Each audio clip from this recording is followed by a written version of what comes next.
दोस्तों कभी कभी हमें लगता है कि हम काफी आधुनिक हो चुके हैं। हम लाखों किलोमीटर दूर मून में सैटेलाइट्स और रोवर से भी कांटेक्ट कर सकते हैं।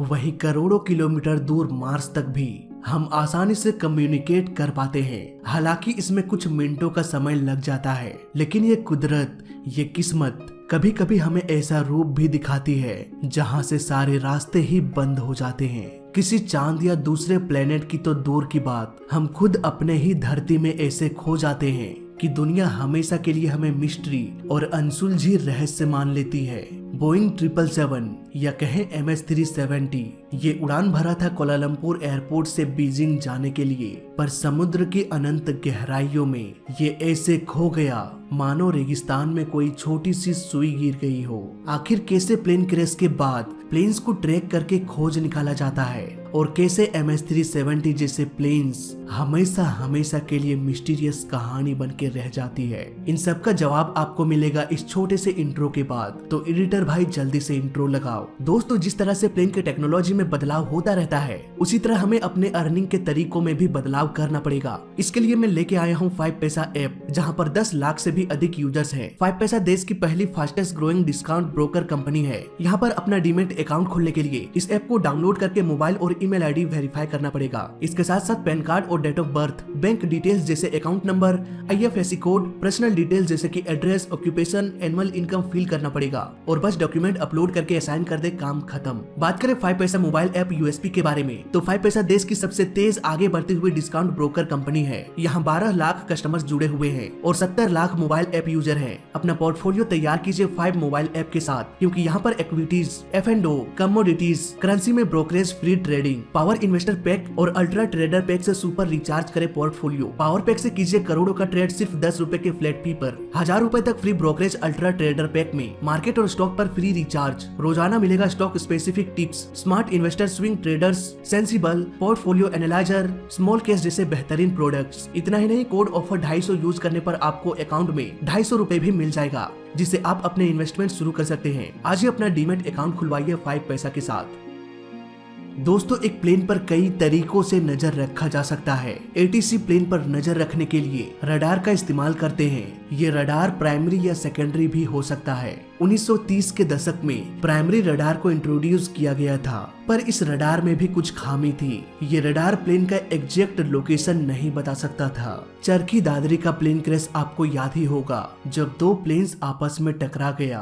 उस वक्त एयरपोर्ट में प्राइमरी रडार का इस्तेमाल किया जाता था, जिससे ATC को ये पता ही नहीं चल पाया कि 2 प्लेन एक ही रास्ते में, एक ही एल्टीट्यूड में आ चुके हैं। Secondary surveillance radar primary radar का अपडेटेड वर्जन है। ये रडार प्लेन के सटीक जानकारी के साथ साथ प्लेन का स्पीड, एल्टीट्यूड, डायरेक्शंस जैसे ढेर सारी जानकारी ऑटोमेटिकली ATC को भेजता रहता है, और इस तरह से ATC को ये पता चल पाता है कि प्लेन आखिर है तो कहां पर है। अगर ये रडार उस वक्त एयरपोर्ट में होता तो शायद दोनों प्लेन्स को आपस में टकराने से रोका जा सकता था।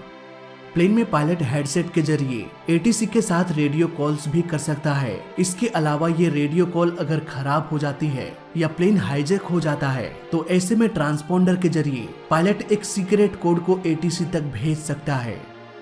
24 दिसंबर 1999 को इंडियन एयरलाइंस फ्लाइट 814 को हाईजैक कर लिया गया था। उस वक्त भी पायलट ने इसी ट्रांसपोंडर के जरिए ATC को ये सिग्नल भेजा था कि हमारा प्लेन हाईजैक हो चुका है।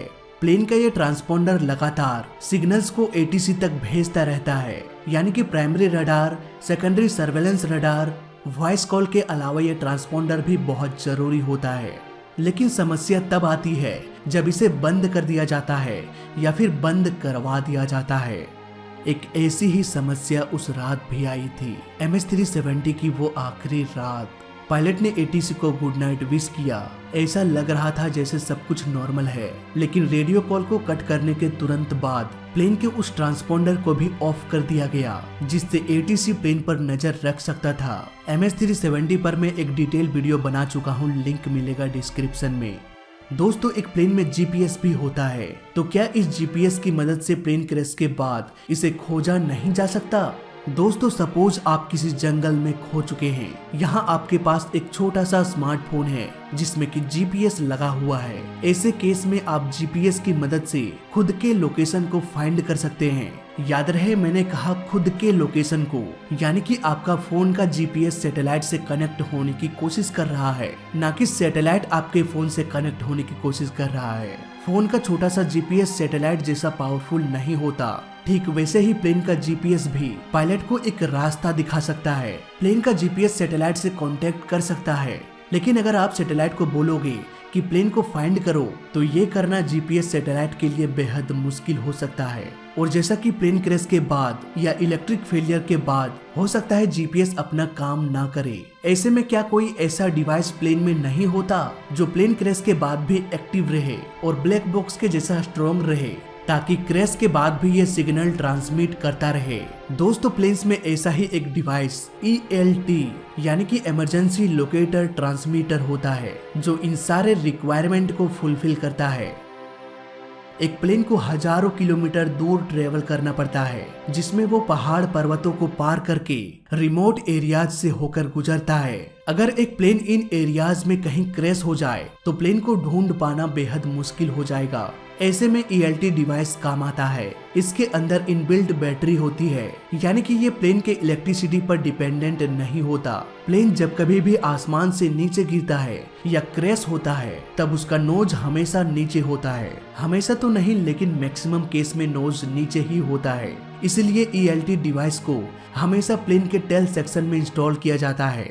जैसे ही प्लेन किसी ऑब्जेक्ट से टकराता है या क्रैश होता है तब उसके इम्पैक्ट के कारण ये डिवाइस एक्टिवेट हो जाता है, ठीक वैसे ही जैसे कि एक कार एक्सीडेंट में एयरबैग ऑटोमेटिकली ओपन हो जाता है। इसके बाद ये डिवाइस कुछ सेकेंड्स के अंतराल में 406.025 मेगाहर्ट्ज पर सिग्नल ट्रांसमिट करता रहता है। इसकी बैटरी ऑलमोस्ट 24 घंटे तक चलती है, यानी कि ये 24 घंटे तक सिग्नल ट्रांसमिट करता रहेगा। इस इमरजेंसी सिग्नल को सैटेलाइट द्वारा रिसीव भी किया जा सकता है। इस इमरजेंसी सिग्नल को सैटेलाइट द्वारा रिसीव किया जा सकता है और सैटेलाइट ये जानकारी खोजी दल तक पहुंचा सकता है। आजकल के आधुनिक ELT डिवाइस में GPS भी इंस्टॉल्ड होता है। इस GPS से फायदा ये होता है कि वो सैटेलाइट एक्यूरेट लोकेशन खोजी दल को भेज सकता है।